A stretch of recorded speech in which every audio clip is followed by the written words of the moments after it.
Without a doubt, we all at some point of the other have to make decisions. ಯಾವುದೇ ಸಂಶಯವಿಲ್ಲದೆ ಯಾವುದೋ ಒಂದು ಸಂದರ್ಭದಲ್ಲಾದರೂ ನಾವು ಕೆಲವೊಂದು ನಿರ್ಧಾರಗಳನ್ನ ತೆಗೆದುಕೊಳ್ಳಬೇಕಿದೆ. We need to make a choice. ಕೆಲವು ಸಾರಿ ನಮಗೆ ಆಯ್ಕೆ ಇರ್ತದೆ. We should know what to say. ಏನು ಹೇಳಬೇಕೆನ್ನುವಂಥದ್ದು ಇರ್ತದೆ. We should know where to go, when to go. ಎಲ್ಲಿಗೆ ಹೋಗಬೇಕು, ಯಾವಾಗ ಹೋಗಬೇಕು ಅನ್ನುವಂಥದ್ದು ಇರ್ತದೆ. We need to know how to set our boundaries. ಹೇಗೆ ನಮ್ಮ ಒಂದು ಮೇರೆಗಳನ್ನ ಸ್ಥಾಪಿಸಿಕೊಳ್ಳಬೇಕೆಂದು ನಮಗೆ ಇರ್ತದೆ.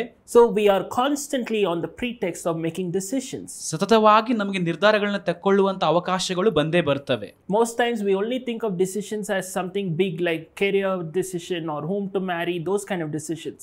ಆ ಕೆಲವೊಂದು ಸಾರಿ ಯಾರನ್ನ ಮದುವೆ ಆಗಬೇಕು, ನಾವು ತೆಗೆದುಕೊಳ್ಳುವಂತ ಕೆಲಸಗಳು ಅಂತ ನಿರ್ಧಾರಗಳಾಗಿರ್ತವೆ. But there is a lot to it in everyday life. ಆದ್ರೆ ಈ ನಿರ್ಧಾರಗಳನ್ನ ತಕ್ಕೊಳ್ಳುವಂತ ಸಂದರ್ಭಗಳು ಬಹಳ ಬರ್ತವೆ ನಮ್ಮ ಜೀವಿತಗಳಲ್ಲಿ. But today I want you to understand ಇವತ್ತು ನಾನು ನಿಮಗೆ ಇದನ್ನ ಅರ್ಥ ಮಾಡಿಸ್ತೇನೆ that there are different ways to know from the word of God how to make decisions. ದೇವರ ವಾಕ್ಯದ ಮೂಲಕವಾಗಿ ನಾವು ತಿಳ್ಕೊಳ್ಳಬಹುದು ಹೇಗೆ ನಿರ್ಧಾರಗಳನ್ನ ತೆಗೆದುಕೊಳ್ಳಬೇಕೆಂದು. Like using wisdom and following leading of the Holy Spirit, all of that is true. So ದೇವರ ಜ್ಞಾನವನ್ನು ಉಪಯೋಗಿಸಿಕೊಳ್ಳುವಂಥದ್ದು, ಪರಿಶುದ್ಧಾತ್ಮನ ಹಾತುಕೊಂಡು ನಿರ್ಧಾರಗಳನ್ನ ತಕ್ಕೊಳ್ಳುವಂಥದ್ದು ಅನೇಕ ವಿಷಯಗಳಿವೆ. But today I'm going to focus on one important truth. ಆದರೆ ಇವತ್ತು ಒಂದು ಸತ್ಯದ ಮೇಲೆ ನಾವು ಹೆಚ್ಚು ಗಮನ ಇಡುತ್ತಿದ್ದೇವೆ. Because I'm doing this series on God's word, I want you to understand that God's word should be our ultimate authority in decision making. ನಾವು ದೇವರ ವಾಕ್ಯವನ್ನ ಕುರಿತ ಈ ಒಂದು ಸೀರೀಸ್ ಅಲ್ಲಿ ನಾವು ಮಾತಾಡುವುದರಿಂದ ದೇವರ ವಾಕ್ಯವು ನಮ್ಮ ಅಂತಿಮ ನಿರ್ಧಾರವಾಗಿರ್ತದೆ. When you look at Acts chapter 1 verse 20, ಅಪೊಸ್ತಲ ಕೃತ್ಯಗಳು 1:20ನೇ ವಚನವನ್ನು ನೀವು ನೋಡುವುದಾದರೆ, the apostle Peter is addressing the crowd. ಅಲ್ಲಿ ಅಪೊಸ್ತಲನಾದಂತ ಪೇತ್ರನು ಜನರಿಗೆ ಹೇಳ್ತಾ ಇದ್ದಾನೆ. And he says, for it is written in the book of Psalms, ಅವನು ಹೇಳ್ತಿದ್ದಾನೆ, ಕೀರ್ತನೆಯಲ್ಲಿ ಹೀಗೆ ಬರೆಯಲ್ಪಟ್ಟಿದೆ, may his place be deserted and let there be no one to dwell in it and another take his place of leadership. ಅವನ ಮನೆ ಆಳು ಬೀಳಲಿ, ಅದು ಜನಶೂನ್ಯವಾಗಲಿ ಎಂತಲೂ ಅವನ ಉದ್ಯೋಗವು ಮತ್ತೊಬ್ಬನಿಗಾಗಲಿ ಎಂತಲೂ ಕೀರ್ತನೆ ಗ್ರಂಥದಲ್ಲಿ ಬರೆದದೆ. This is talking in reference to the fact that one of the apostles, Judas Iscariot, lost his position as apostle because he had ended his life. So ಈ ವಾಕ್ಯದಲ್ಲಿ ನಾವು ನೋಡ್ತೇವೆ, ಅಪೊಸ್ತಲನಾದ ಇಸ್ಕರಿಯೋತ ಯೂದನು ತನ್ನ ಜೀವಿತವನ್ನು ಮುಗಿಸಿದ್ರಿಂದ ಅವನನ್ನ ಕುರಿತು ಈ ವಾಕ್ಯವು ಹೇಳ್ತಾ ಇದೆ. And about him he is saying, may another take his place of leadership. So ಅಲ್ಲಿ ಅವನು ಹೇಳ್ತಿದ್ದಾನೆ, ಅವನ ಬದಲಿಗೆ ಅವನ ಉದ್ಯೋಗವು ಮತ್ತೊಬ್ಬನಿಗೆ ಆಗಲಿ ಎಂಬುದಾಗಿ ಹೇಳ್ತಾ ಇದ್ದಾನೆ.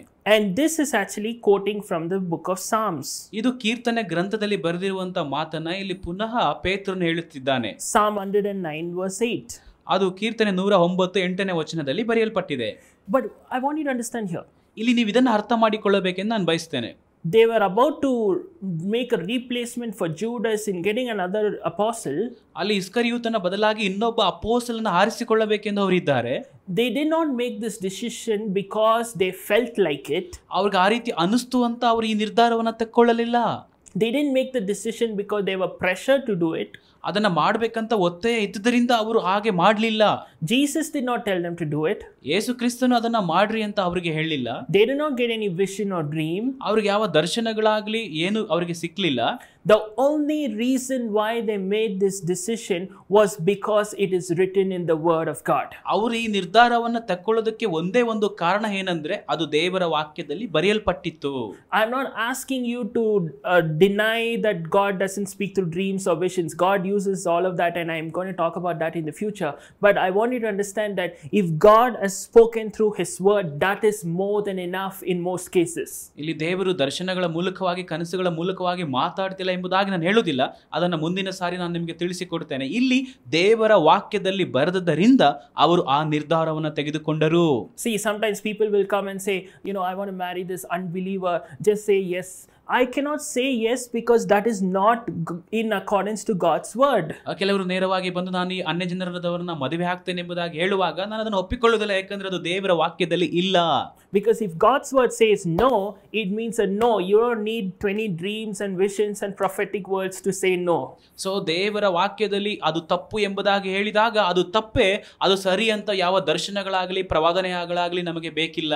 See, last year I had to go and preach in a crusade in Chhattisgarh. Chhattisgarh ಅಲ್ಲಿ ಒಂದು ಕೂಟದಲ್ಲಿ ನನಗೆ ಪ್ರಸಂಗಿಸುವಂತ ಅವಕಾಶ ಸಿಕ್ಕಿತು. And there were a lot of people saying, don't go, it's very dangerous. And even when I went, it was dangerous. So ಅನೇಕರು ಹೇಳಿದ್ರು ಅಲ್ಲಿಗೆ ಹೋಗಬೇಡ, ತುಂಬಾ ಅಪಾಯಕರ ಆಗಿರುವಂತ ಸ್ಥಳ ಎಂಬುದಾಗಿ. ಹೌದು, ನಾನು ಅಲ್ಲಿಗೆ ಹೋದಾಗ ಅದು ನನಗೆ ಅನಿಸ್ತು ಅದು ತುಂಬಾ ಅಪಾಯಕರ ಆಗಿರುವಂತ ಸ್ಥಳ ಎಂದು. But one day the Lord spoke to me from the book of Acts chapter 10. ಒಂದು ದಿನ ದೇವರು ಅಪೊಸ್ತಲ ಕೃತ್ಯಗಳು 10ನೇ ಅಧ್ಯಾಯದ ಮೂಲಕವಾಗಿ ನನ್ನೊಂದಿಗೆ ಮಾತನಾಡಿದರು. Where Peter was wondering whether he should go to Cornelius' house, and the Holy Spirit spoke to him clearly saying, I want you to go. Fear not, Peter, go ahead. And through that God told me, fear not, John, go ahead. So ಪೇತ್ರನು ಆ ಕೊರ್ನೆಲನ ಮನೆಗೆ ಹೋಗುವಾಗ ಚಿಂತಿಸುತ್ತಿರುವಾಗ ದೇವರು ಅವನಿಗೆ ಹೇಳ್ತಾರೆ, ನೇರವಾಗಿ ನೀನು ಕೊರ್ನೆಲನ ಮನೆಗೆ ಹೋಗು ಎಂಬುದಾಗಿ, ಚಿಂತಿಸಬೇಡ ಎಂಬುದಾಗಿ.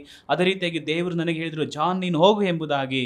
That's the way the word of God will lead you and guide you and teach you. ಈ ರೀತಿಯಾಗಿ ದೇವರ ವಾಕ್ಯವು ನಿನಗೆ ಬೋಧಿಸುತ್ತದೆ, ನಿನ್ನನ್ನು ನಡೆಸುತ್ತದೆ. The minute God told me, I didn't think about how I felt, I didn't think about the danger, I didn't think about all the people who were telling me don't go. The minute God said go, I went. ದೇವರು ನನ್ನೊಂದಿಗೆ ಹೇಳಿದ ತಕ್ಷಣವೇ ನಾನು ಹೋದೆ. ಜನರು ಹೇಳಿದಂತ ಮಾತುಗಳನ್ನ ನಾನು ತಲೆಗೆ ಹಾಕಿಕೊಳ್ಳಲಿಲ್ಲ. I want you to make decisions based on God's word like that. ನಾನು ಬಯಸ್ತೇನೆ ನೀವೆಲ್ಲರೂ ಕೂಡ ದೇವರ ವಾಕ್ಯ ಆಧಾರಿತ ನಿರ್ಧಾರಗಳನ್ನ ತೆಗೆದುಕೊಳ್ಳಬೇಕೆಂದು. God help us to make decisions based on your word. ಕರ್ತನೇ ನಮಗೆ ಸಹಾಯ ಮಾಡು ನಿನ್ನ ವಾಕ್ಯ ಆಧಾರಿತ ನಿರ್ಧಾರಗಳನ್ನ ತೆಗೆದುಕೊಳ್ಳುವುದಕ್ಕೆ. Not by how we feel, not by what people say, not by the circumstance, but by your word we make our decisions. ನಮ್ಮ ಸಂದರ್ಭಗಳ ಅನುಸಾರವಾಗಿ ಅಲ್ಲ, ಅಥವಾ ಜನರು ಏನು ಹೇಳ್ತಾರೆ ಎಂಬುದಾಗಿ ಅಲ್ಲ, ಅಥವಾ ನಾನೇನು ಅಂದುಕೊಳ್ಳುತ್ತೇನೆ ಎಂಬುದಾಗಿ ಅಲ್ಲ.